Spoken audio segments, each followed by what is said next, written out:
할렐루야. 하나님의 크신 은총이 오늘 예배드리는 여러분들에게 풍성히 넘치시길 주의 이름으로 축원합니다. 오늘 예수님과 함께하니 두려워 말라. 예수님과 함께하니 두려워 말라라는 제목으로 여러분 함께 은혜 나누겠습니다. 건강에 대해서 늘 두려워하고 염려하는 할아버지가 계셨습니다. 그분은 혈압도 매일 재고 혈당도 매일 재고 건강에 대해서는 끔찍하게 공을 들입니다. 배가 아프면 이거 위암 아닌가 걱정하기도 하고, 머리가 아프면 그냥 두통일지인데 이건 뇌암 아닌가 하고는 두려움에 늘 사로잡혔습니다. 어느 날 아침 프로에 무엇이든지 물어보세요 하는 그런 의사가 나와서 병을 소개하는 그런 프로그램을 보고 있다가 그 할아버지가 한숨을 푹 쉬면서 그 며느리에게 얘기를 합니다. 부엌에서 아침 준비를 하고 있던 며느리가 왜 그러세요 아버지? 그랬더니 그 할아버지 하시는 말씀이, 얘야 큰일 난 것 같아. 저 의사가 하는 말이 꼭 내 증상하고 똑같아. 나 이제 어쩌면 좋냐? 그 며느리가 그 진단 또 혹은 예방을 알기 위해서 같이 시청을 했습니다. 그 프로그램 마지막 다 시청한 이후에 마지막 진행자가 이렇게 말합니다. 지금까지 자궁암에 대해서 말씀드렸습니다. 시청해 주신 여러분 감사를 드립니다. 새해를 시작하면서 성도들에게 많은 기도의 제목을 받습니다. 건강에 대해서, 불안한 미래에 대해서, 자녀의 입학 대학을 위해서, 그 다음에 사업을 위해서, 가족의 영혼 구원을 위해서. 제목은 다양하지만 이것들을 묶어줄 수 있는 하나의 키워드가 하나 있는데 그건 두려움이라고 하는 겁니다. 이 두려움 때문에 우리 모두는 예수 믿는 사람이나 하나님을 믿지 않고 예수님 없이 사는 사람이나 이 두려움 가운데 살아가고 있습니다. 질문 하나 드려볼까요? 여러분, 두려움을 느껴본 일이 있습니까? 아멘. 사실은 이것을 우문이라고 그러죠. 어떻게 이런 질문을 할 수 있을까요? 뻔한 것인데. 아니, 두려움이 없는 사람이 누가 있겠습니까? 맞습니다. 두려움은 누구에게나 경험할 수 있고 지금도 우리가 느끼는 감정입니다. 그런데 말입니다. 오늘 이 두려움이 사실은 안 좋은 것만이 아닙니다. 좋은 증상, 좋은 이유도 있어요. 컴컴하고 무서워 보이는, 그리고 한 번도 가보지 못한 어두침침하고 습한 지하실을 여러분이 손정등 없이 내려간다고 한다면 여러분 두려움을 느끼시겠지요. 그 몸과 마음이 두려움을 통해서 사실은 자신을 보호하려고 지키고 있습니다.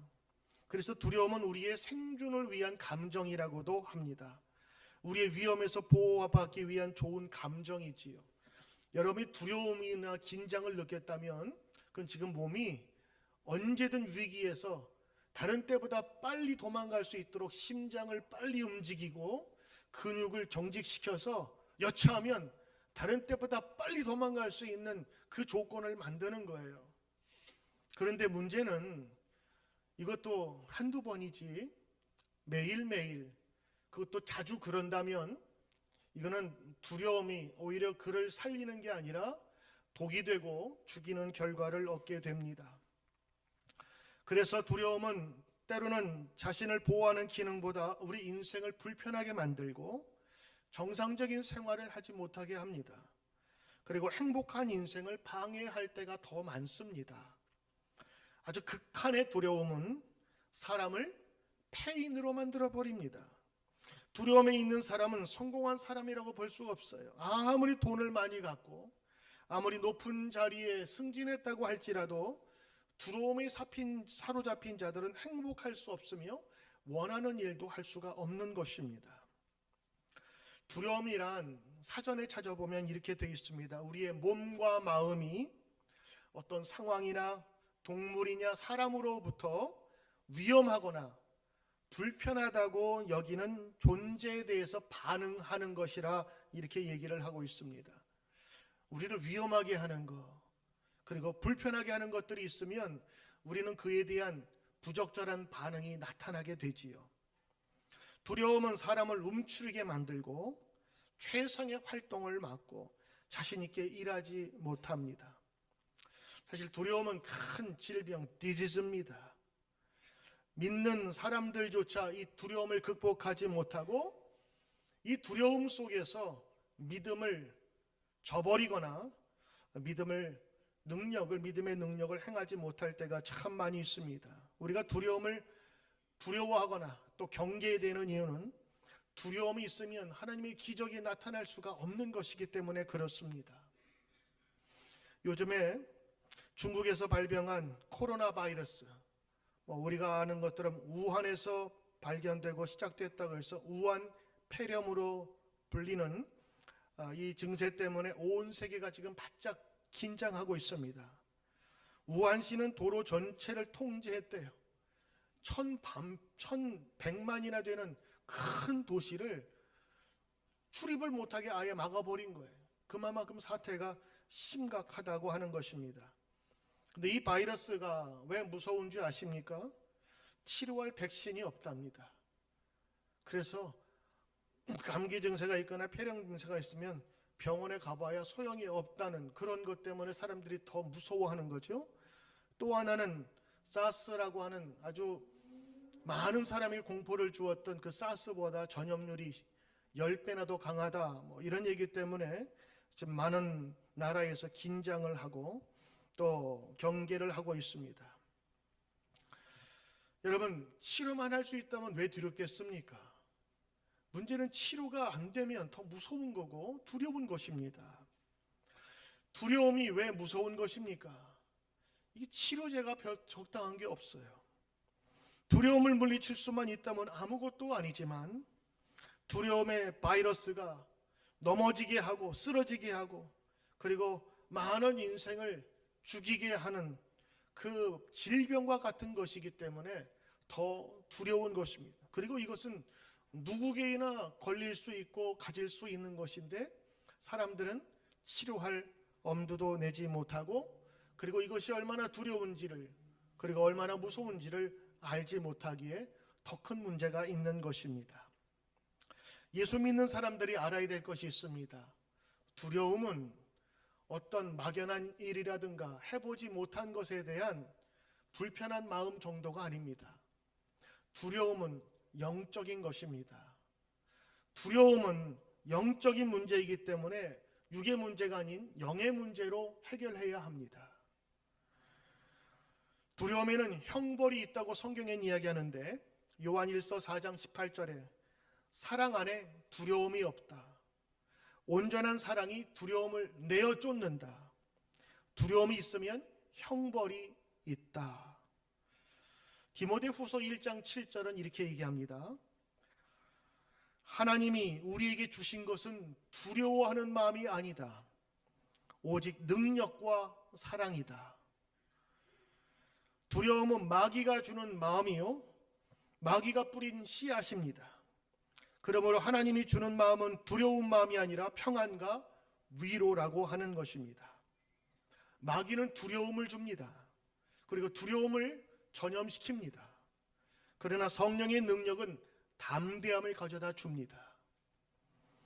오늘 두려움의 이야기는 이 영적인 방법으로 접근해야 온전한 평강을 누릴 수 있는 것입니다. 제가 이 두려움에 대한 책자들을 한번 쭉 살펴보면서 일반 시중에 나와 있는 여러 책들을 보니까 주로 이 불안과 긴장 다 연관되어 있다고 보면서 이것을 풀 수 있는 방법들을 이렇게 적어놓은 책들이 있어요. 두려움을 없애는 30가지 방법 쭉 찾아보니까 커피를 마시지 마세요. 긍정적인 생각을 하세요. 잠을 충분히 주무세요. 그리고 목욕을 자주 하세요. 좋은 친구들을 만나세요. 다 이런 것들 흔히 우리가 배워왔던. 근데 여러분 이것이 제가 무시하는 건 아닙니다. 도움이 돼요. 그런데 이것이 궁극적인 치료의 방법은 아니라고 하는 것입니다. 특별히 영적인 능력, 우리 영혼이 있다고 믿는 성도들에게는 이것이 방편은 될 수 있지만 영원한 치료의 방법은 되지 못한다는 것입니다. 오늘 여러분 예수님의 이야기를 들으셨어요. 5천 명을 아주 작은 빵 5개로 배불리게 먹게 하셨어요. 그랬더니 사람들이 이렇게 생각하는 거예요. 야, 메시아가 나타났구나. 예수님 저분만 따라가면 이제 배 굶은 일은 없겠다. 저렇게 기적을 행하시니 앞으로도 조금만 양식 가지고 뻥튀기 하듯이 모든 사람들의 배를 채울 수 있기에 우리 저분을 왕으로 모시자. 그런 소식을 알았던 예수님께서는 제자들을 서둘러서 저 바다 건너편 가버나움으로 먼저 보내시고 자신은 산으로 올라가 조용한 시간을 가지며 기도하시러 올라가셨습니다. 시간이 꽤 지났어요. 해가 진 이후에도 혼자 계셨습니다.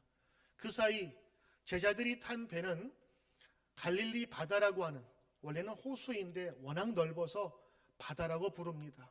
직경이 거의 12km 이상 되니까 건너가려면 한참 가는 거리에 이미 그 갈릴리 바다 중앙쯤에 왔을 때 바람이 불기 시작합니다.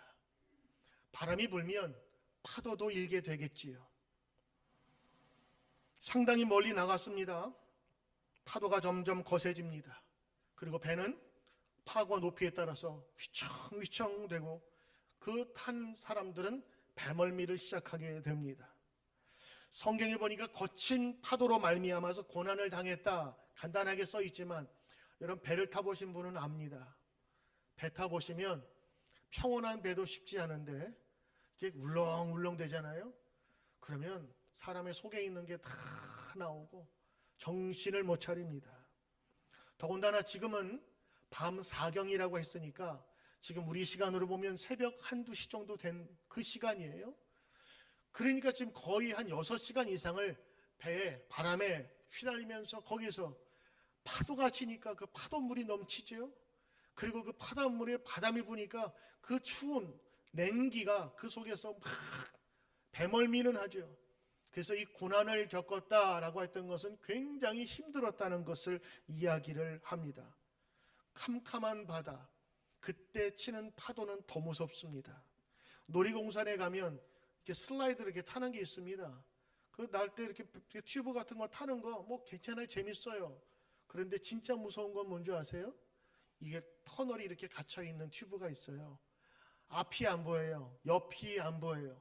언제 어디서 돌지 모르기 때문에 공포감이 더 심합니다.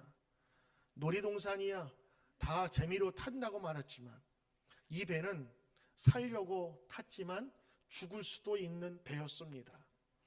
캄캄한 바다, 이리저리 튀는 바닷물, 그리고 더 무서운 것은 이 배가 언제 뒤집힐지도 모른다는 두려움이었습니다. 오랫동안 죽음의 공포와 파도에 녹초가 된 제자들에게 어떤 형체가 그 밤에 나타납니다. 제자들이 그 칠흑같이 어두운 밤바다에서 저기 어디서 희미한 형체 같은 것이 나타나기 시작하죠. 우리가 예수 뮤지컬을 보면 이 장면을 아주 극적으로 묘사를 해 놓았습니다. 포스터에도 예수님이 팔을 잡는 그 포스터가 아주 그 뮤지컬의 중심에 다 그려져 있어요. 거기에서 나타난 예수님은요, 스팟라이트를 받고 나타납니다. 멋있게 나타나요. 바람에서 휘날리면서 그 진짜 거기는 바람이 막 불어요. 그리고 저쪽에는 막 휘청거리는 데에서 이렇게 예수님을 바라보면서 예수님 오신다 이런 모습으로 그리고 있는데 다 거짓말입니다. 진짜는요, 지금 죽을까봐 두려워하는 제자들, 그것도 캄캄한 밤에 이미 희미한 형체가 바다 위에서 뭐 둥둥둥 떠오는, 마치 여러분 귀신 영화나 보면 갑자기 턱턱턱턱 뭐 나오는 지금 그 장면을 연상하시면 오죽 무서웠으면 그 제자들이 26절에 보니까 유령이다 그러면서 무서워서 소리를 버럭 질렀다 그랬어요. 아마도 이 아비게안 같은 그런 그 배 위에서 멀미와 혼란, 그 다음에 귀신 나타나는 것 때문에 아마 힘들었을 것 같아요. 근데 바로 그때 예수님께서 즉시, 성경 보시면 즉시 얘기하십니다. 얘들아 안심해라, 나다, 두려워 말라. 얘들아 안심하라, 나다, It is I, 두려워 말라. 아멘 할 때까지 계속. 안심하라. 두려워 말라. 오늘 그 말씀 즉시 하시는 거예요. 사람들이 지금 예수님을 알아보지 못하고 귀신이라고 하니까 안심하라라고 한 것입니다. 더군다나 그 와중에도 베드로는 철딱서니가 없는지 용감한 건지 나를 물 위로 걷게 하소서. 그러다가 물에 빠져. 그때 빠져 죽으려고 그러니까 주여 나를 구원하소서라면서 팔을 뻗었는데 그때 예수님께서 그를 구하시고 배에 오르니 바람이 그쳤더라. 이것이 오늘 여러분의 읽은 메시지입니다. 오늘 이러한 사건을 보면서 예수님의 일생 속에서 이런 사건이 있었구나라고 지나가기에는 오늘 이 사건이 주는 메시지가 분명히 있습니다. 저는 오늘 여러분과 함께 세 가지 간단하게 찾아볼까 합니다. 첫째는 이런 환난과 어려움, 풍랑 속에서 예수님은 빙 둘러 마차를 타고 가시지 않으시고 그 환난의 장소에 찾아오셨다고 하는 것입니다.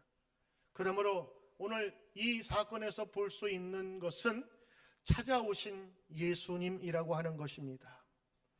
예수님은 예수님 자신이 그들과 함께 있음을 알려주십니다. 위기에 빠진 그들을 내버려 두지 않습니다. 예수님은 평상시에도 제자를 찾아가서 그들을 직접 찾아가서 부르셨습니다. 수가성 여인 아무도 찾지 않는 그곳에 예수님은 직접 찾아가서 그를 만나시고 구원을 알려주셨습니다. 열병에 심하게 걸린 베드로의 장모를 직접 찾아가서 열병도 치료해 주셨습니다. 베데스다 열못에 38년 된 병자에게도 찾아가서 그 병을 고쳐주셨습니다. 시리에 빠진 제자들에게 찾아가서 내 제자가 되라고 부탁하시면서 그들의 삶의 현장에 찾아오셨습니다. 부활을 믿지 못하는 제자들, 의심 많은 도마에게도 찾아오셔서 자신의 허물인 옆구리를 내어주시면서 만져보라, 그리고 체험해보라 하시면서 부활의 예수님을 그들에게 전하고 위로해 주시고 힘을 주셨던 것입니다. 여러분, 그때만 그런 것이 아닙니다. 예수님은 지금도 오늘도 여러분을 찾아가시는 것입니다. 2000년 전 세상에 오신 그 모습으로, 풍랑 속에 제자들에게 찾아가신 그 모습으로 삶의 현장인 파도가 치고 때로는 어두움이 그들 가득 메우며 언제 이 배가 꺼질지 모른다는 두려움에 있는 제자들에게 찾아오신 것처럼 여러분의 삶 속에도 주님 찾아오시는 것입니다. 우리 모두는 경제적인 어려움과 때로는 미래된 불안감이 가득해 있습니다. 사실 우리에게 닥치지 않을 것임에도 우리들은 염려하고 걱정하는 것이 습관화되어 있습니다. 때로는 육체적인 우리의 건강에 대해서 늘 염려하고 그리고 고민하면서 생각합니다. 때로는 직업과 사업에 대해서 우리 앞날에 대해서 늘 고민하는 그런 모습들을 우리가 살펴볼 수가 있지요. 이 모든 고통은 사실은 우리가 피해갈 수 없는 문제이기 때문에 그렇습니다. 파도에 있는 배는 파도를 거슬러 영향을 받지 않을 수가 없어요. 파도가 꺼지면 그 배도 같이 꺼지는 겁니다. 파도가 옆에서 치면 물결을 맞아서 정상적인 모습이 아니라 바람에 추울 수밖에 없는 우리 인간의 연약함을 나타내는 것이 바로 이 파도 속의 배인 것입니다. 우리 인생도 마찬가지지요. 거대한 흐름과 그리고 우리가 느낄 수 있는 이 체감 온도 혹은 체감할 수 있는 이 한계가 너무 커서 그 속에서 우리는 영향받을 수밖에 없는 것입니다. 자기 힘으로 어찌할 수 없는 것이 바다의 힘이고 바람의 힘이고 파도의 힘이거든요. 오늘 그 삶의 현장에 주님께서 오신다고 하는 것입니다. 예수님은 편한 곳 그리고 다 준비된 곳에 오시는 것이 아니라 아직 준비되지 않아 허둥지는 그곳에 찾아오신 것입니다. 고통받고 있을 때 예수님 불쑥 귀신처럼 유령처럼 찾아오셔서 그들을 위로하실 뿐만 아니라 그들에게 참된 평강을 주십니다. 예수님이 그 배에 들어가시자 바람이 멈췄습니다. 오늘 이렇게 예수님의 오심은 우리에게 축복이고 바로 예수님께서 우리에게 찾아오신다고 하는 이 확신은 우리 성도들에게 있어서 두려움을 물리칠 수 있는 가장 중요한 근거가 되는 것입니다. 찬양 가운데 이런 찬양이 있습니다. 우리 인생 가운데 주님 찾아오셔서 그 나라 꿈꾸게 하시네. 나의 인생 풍랑에 살펴 찾아오셔서 안심케 두려움 없애네. 우리 인생 가운데, 우리의 파도 가운데 친히 찾아오신 주님, 바로 그 주님을 우리가 섬기며 믿는 것입니다. 두 번째 교훈은 예수님이 오셨을 때 그들은 그 배로 예수님을 맞아들였습니다. 예수님이 밖에 있을 땐 여전히 파도가 쳤어요. 그러나 예수님이 그 배에 들어가시자 그 바람이 그쳤더라 라고 얘기를 하고 있습니다. 여러분, 성경에서 우리에게 전해주는 그 풀이 방법, 그리고 그것을 서술하는 그 메시지를 여러분 잘 보시면 의미가 있습니다. 이것을 그냥 신문기사로 팩트화시키면 이렇습니다. 바람이 몹시 불었습니다. 시간은 몇 시였습니다. 아마 동남쪽 갈릴리 호수의 어느 쪽에서 바람이 불었을 때 유령같이 예수님께서 나타나셨답니다. 제자들은 두려워하였으나 예수님께서 그곳을 잔잔케 하였습니다. 이게 정답입니다. 근데 성경은 예수님이 잠잠케 하셨다는 그런 표현보다 이런 표현을 씁니다. 예수님께서 배에 들어가시자 바람이 그쳤더라. 예수님께서 그 배에 오르자 바람이 그쳤다. 지금 이 배는 파도와 바람 가운데 영향을 받고 있었던 아주 위태하고 작은 배였습니다. 그런데 예수님이 그곳에 함께 하사 그 배로 하여금 잔잔케 하였습니다.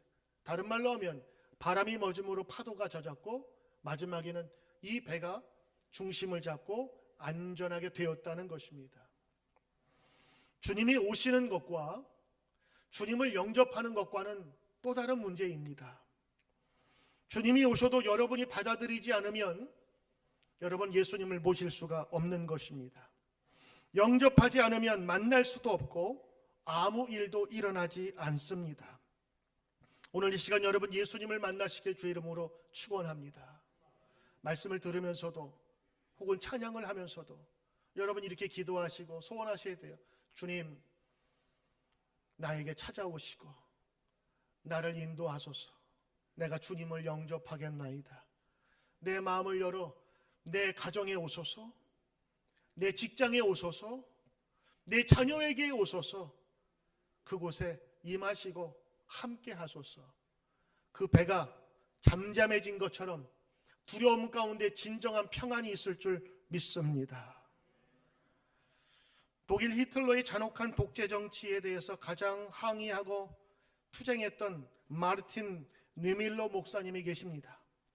그는 히틀러의 항고한 죄로 1937년 다차우 감옥에 7년 동안이나 독방에 갇혀 있었습니다. 그 방에는 조그만 창문이 하나 있었는데 그 창문을 통해서 빛을 볼 수가 있었습니다.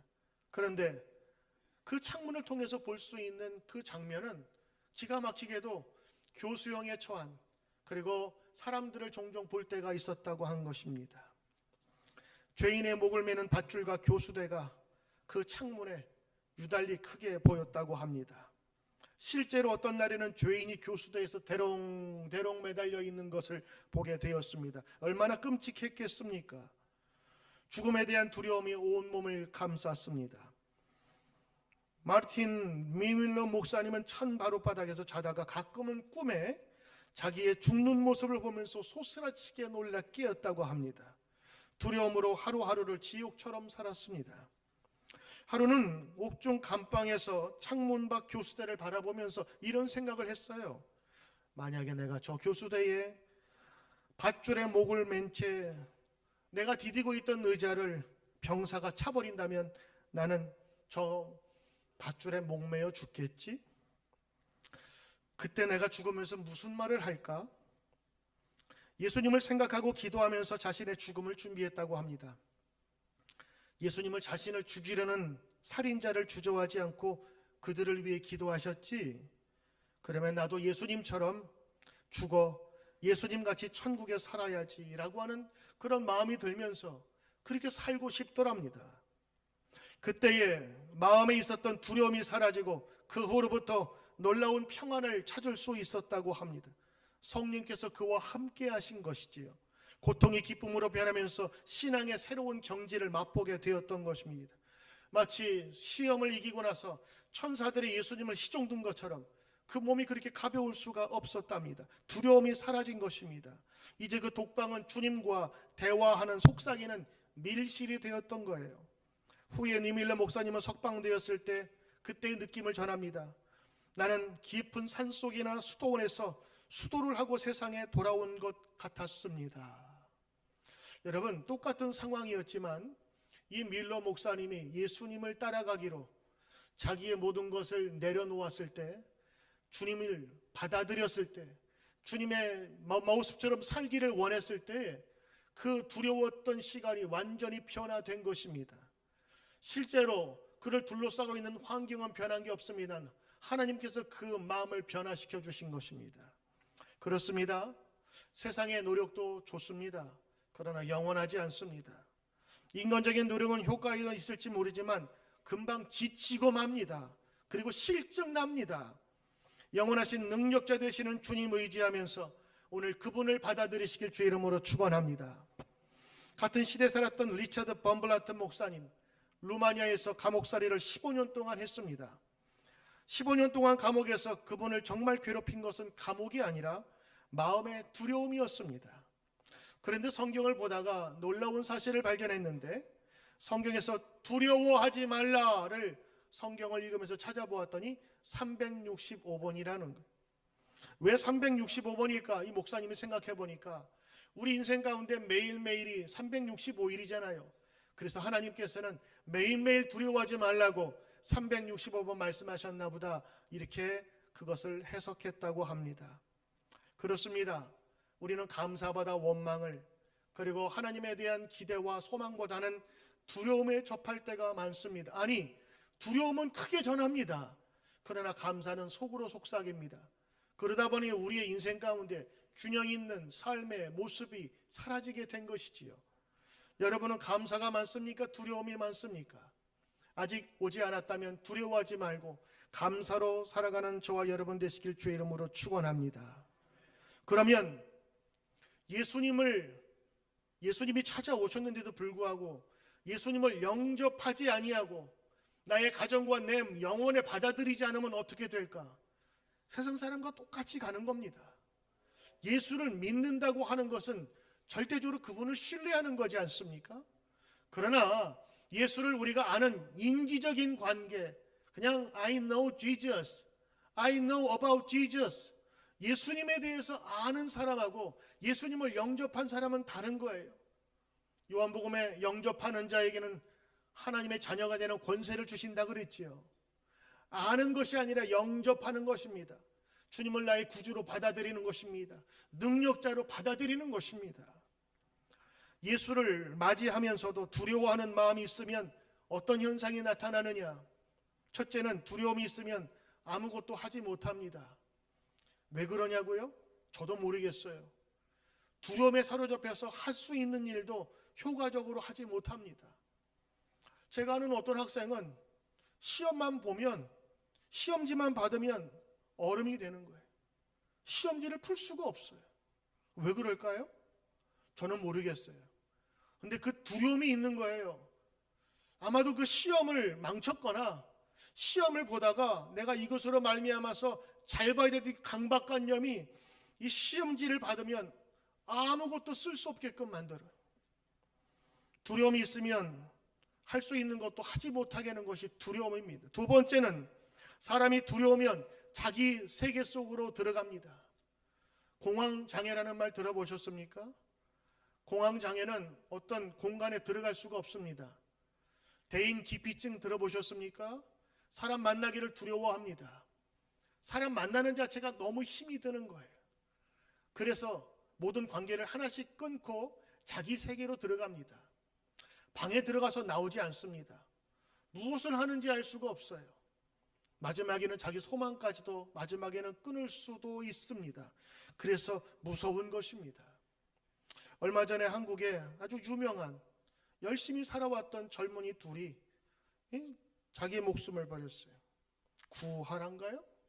그 다음에 뭐 셜리인가? 그 친구가 아주 열심히 살아왔던, 드라마에서 자신을 아주 자신 있게 내보였던 사람들인데 나중에 알고 보니까 그 댓글, 악성 댓글 때문에 사람들 앞에 나서기가 두렵다는 거예요. 도대체 그걸 왜 보는지 모르겠어요. 그 쓰레기 같은 것들, 정상적이지 않은 사람에게서 나온 그 더러운 것들이 그 정상적이고 열심히 살려는 그 젊은이들에게 영향을 주어서 두렵게 만든 거예요. 과연 저 사람들에게는 어떻게 보일까? 그게 인생의 모습이 된 것이지요. 두려움은 자기 세계로 들어갑니다. 세 번째, 사람들이 두려우면 쾌락에 빠지게 됩니다. 알코올을 의지하게 되고, 그리고 쾌락적으로 사람들이 정상적인 생활을 하지 못하게 만드는 것이지요. 네 번째, 사람이 두려우면 비이성적이거나 비도덕적이 됩니다. 이상한 짓을 해요. 정상적이지 않은 것을 통해서 자기의 존재를 확인하려고 하고, 그리고 자신의 용맹성을 과시하려고 합니다. 그러나 이 네 가지 외에 더 큰 문제가 있어요. 두려워하는 마음이 마귀가 주는 것이라고, 영적이라고 우리가 봐야 되는데, 그 이유는 두려워하는 마음이 있으면 하나님도 믿지 못하게 만들기 때문입니다. 신명기 1장 27절, 장막 중에 원망하며 이르기를 여호와께서 우리를 미워하심으로 아모리 족속의 손에 붙여 우리를 죽이려고 애굽 땅에서 인도하여 내셨다. 실제로 애굽 땅에서 인도하여 내신 그들에게 축복이었습니다. 그런데 두려움이 엄습하니까 그 모든 것들을 잘못 해석하고 곡해하기 시작합니다. 더군다나 하나님께서 우리를 죽이려고 여기로 인도해 내셨다. 여기는 뭐예요? 하나님에 대한 원망이 가득 차 있지 않습니까? 두려움이 있으니까 하나님께서 우리를 사랑하지 않는다고 말합니다. 두려움이 있으니까 이 가나안 땅에서 죽인다고 얘기를 합니다. 이와 같이 두려운 마음이 있으면 하나님의 사랑조차 믿지 못하게 됩니다. 그래서 두려움은 우리가 간직해야 될 것이 아니라 내어 쫓아내야 될 것입니다. 주님께서는 풍랑 가운데 있는 그들 바람부터 잠재운 것이 아니었어요. 먼저 안심하라, 나다, 그리고 두려워하지 말라. 그 다음에 그 배에 예수님께서 직접 베드로와 함께 딱 올라가니까 그제야 바람이 그쳐. 이 순서를 여러분 잊으면 안 됩니다. 만약 제가 기록을 했다면 예수님 오셔서 바람이 잔잔해졌다 이렇게 기록할 수 있는데, 특별히 굳이 마태복음에서 이 사도가 예수님의 그 하나하나의 단계를 이렇게 써내려간 것은 마치 설교하듯이 우리 가운데도 예수님 맞아들여야 된다고 하는 것을 말씀해 주고 있는 것입니다. 악한 영은 주는 이 두려움, 여러분 물리치기를 주의 이름으로 축원합니다. 세 번째 교훈이 있습니다. 그것은 예수님의 손에 붙들려야 한다는 것입니다. 다른 두려움이 우리를 잡게 해서는 안 됩니다. 팔랑귀라고 여러분 들어보셨습니까? 팔랑팔랑 된대요. 이쪽에서 들으면 맞는 것 같고 이쪽에서 들으면 이 말이 맞는 것 같고.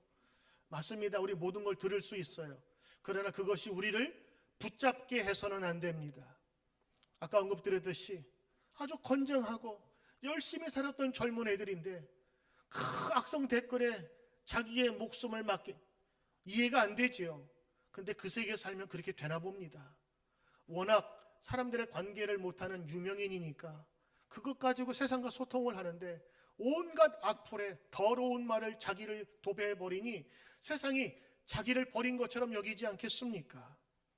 여러분, 우리는 세상의 더러운 소리와 악한 소리와 허물어지는 소리가 아니라 분명한 예수님의 말씀에 붙들려야 될 줄 믿습니다. 베드로가 그 풍랑치는 가운데서 주님 걸어가도 될까요? 오케이. 그리고 가다가 무서워서 물에 빠집니다. 좀 신기한 것이, 저는 오늘 말씀을 보면서 예수님께서 베드로가 빠져가니까 나를 살려주십시오 하는 중에 예수님께서 즉시 가서 베드로의 손을 잡고 끌어올립니다. 저는 그게 좀 이해가 안 되더라고요. 극적인 효과인가? 예수님처럼 능력 있거나 중력을 거스르면서 바다 위를 걸으신 분이라면 빠져가는 베드로에게 그러면 예수님 픽픽 오면서 붕 떠가지고 막 그런 영화적인 장면이 있잖아요. 얼마나 멋있어요. 떠가지고 이렇게 쫙. 근데 직접 거기 보면 성경 보세요. 즉시 베드로의 팔을 잡아 붙들어 올립니다. 저는 그것이 극적인 효과라기보다는 베드로도 올릴 수 있지만 예수님께서 직접 그의 팔을 잡아 붙들고자 하는 그 마음을 보여주신 것이 아닌가 싶어요. 여러분, 성경에서 하나님은 우리에게 수백 번 얘기하십니다. 나는 지금도 살아있다. 나는 너와 지금도 너와 함께하고 있다. 나는 너를 도와주고 있다. 너는 너의 삶을 책임질 것이다. 내가 영원까지 내가 너와 함께하리라. 여러분, 우리 성경 말씀에 많이 듣습니다. 그런데 문제는 무엇입니까? 하나님이 살아계시다 아니면 안 계시다, 이 문제가 아닙니다. 성경은 분명히 말씀하고 있는데 우리가 그 하나님을 믿지 못하고 있기 때문입니다. 우리가 이야기하는 그런 모든 것들을 다시 한번 살펴보아야 되는, 성경에서 의지한다라는 말을 할 때는 한 번 의지한다는 게 아니에요. 트러스트 한다는 것은 한두 번을 떠나서 계속적인 반복을 얘기합니다. 어제도 믿었다면 오늘도 신뢰할 것이고 믿는 과정이 바로 신앙이기 때문에 그렇습니다. 하나님을 믿는다면서 왜 우리 마음에 두려움이 있습니까? 우리 삶의 어떤 부분들은 하나님께 맡긴다면서도 아직 맡기지 않고 있기 때문입니다. 내 힘대로 내 의지대로 살아갈 때 베드로처럼 물에 빠지고 맙니다. 그러나 주님께 구해달라고 요청하며 그분의 능력을 구할 때 주님께서는 어떻게 해주세요? 잡아주십니다. 붙잡아 주십니다. 여러분, 이 믿음 우리 가운데 분명히 있어야 될 줄 믿습니다. 여호와는 나의 빛이요 구원이시니 내가 누구를 두려워하리요. 여호와는 내 생명의 능력이시니 내가 누구를 무서워하리요. 다윗은 어려움 속에서 이 전능하신 하나님을 붙잡기를 원했습니다. 여호와는 나의 목자시니 내가 부족함이 없으리이다. 부족함이 없다는 말은 풍족하다는 거예요. 나에게 두려움이 없습니다. 나는 평안합니다. 내가 사망의 음침한 골짜기를 다니고 헤맬지라도 주께서는 나의 힘이 되시며 막대기가 되시며 몽둥이가 되셔서 나를 지켜주시는 분이십니다. 여러분, 삶의 현장에서 우리는 두려워합니다. 수많은 파도가 우리를 덮칩니다. 그러나 그 속에서 전능하신 하나님의 손길이 있음을 우리는 믿고 나가야 하는 것입니다. 여러분, 현석주라는 분이 이런 찬양을 그가 믿음의 고백으로 작사하고 곡을 만들었어요. 아무것도 두려워하지 말라. 주 나의 하나님이 지켜주시네. 놀라지 말라, 겁내지 말라. 주님 나를 지켜주셨네. 내 마음이 힘에 겨워 지칠지라도 주님 나를 지켜주시네. 세상의 험한 풍파 몰아칠 때에도 주님 나를 지켜주시네. 주님은 나의 산성이요 요새요 소망이요 나의 힘이 되십니다. 우리 아시는 분 함께 찬양했으면 좋겠습니다.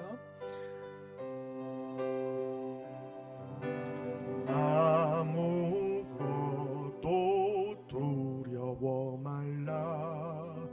주 나의 하나님이 지켜주시네. 놀라지 마라, 겁내지 마라. 주님 나를 지켜주시네.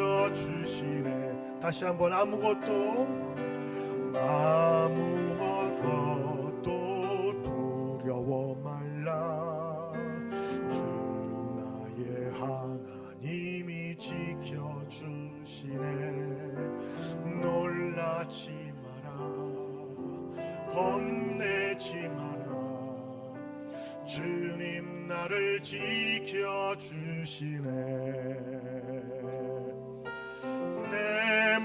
마음이 힘에 겨워 지칠 때라도 주님 나를 지켜주시네. 세상의 험한 풍파 몰아칠 때도 주님 나를 지켜주시네.